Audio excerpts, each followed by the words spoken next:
An attorney who violates the rules of professional conduct is subject to professional discipline. The most severe sanction is disbarment, which is a permanent revocation of the attorney's license to practice law.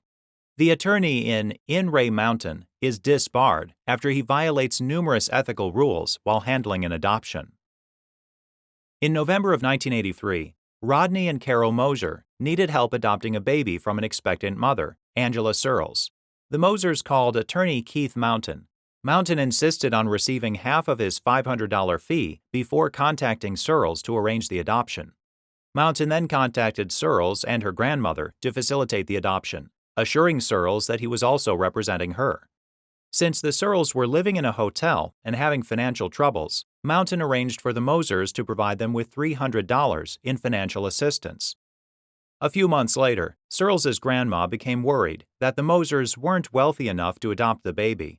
Mountain suggested other couples seeking adoption and told the grandmother that if she chose a different couple, Mountain would pay her $5,000. Mountain then called Carol Mosier. He said that prenatal testing had turned up some abnormalities in the fetus and advised the Mosiers not to go through with the adoption. But the prenatal testing showed no problem, and Mountain hadn't spoken with Searles' doctor. Mountain had arranged for a second couple to adopt the baby. In February of 1984, Searles gave birth to a perfectly healthy baby girl. The second couple paid Mountain a $17,000 fee. Mountain handed $5,000 over to Searles' grandmother. Heartbroken and suspicious, the Mosiers hired another attorney to investigate. Mountain made false statements to the attorney. He claimed that Searles gave the baby to a different couple, but denied that he'd served as their attorney. A disciplinary administrator filed a formal complaint against Mountain.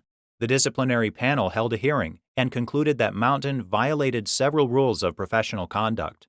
Mountain violated conflict of interest rules by representing two couples seeking to adopt the same child. Mountain also violated ethical rules by breaching his agreement to represent the Mosiers, making false statements, and charging excessive fees. The disciplinary panel recommended that Mountain be disbarred. Mountain appealed to the Kansas Supreme Court.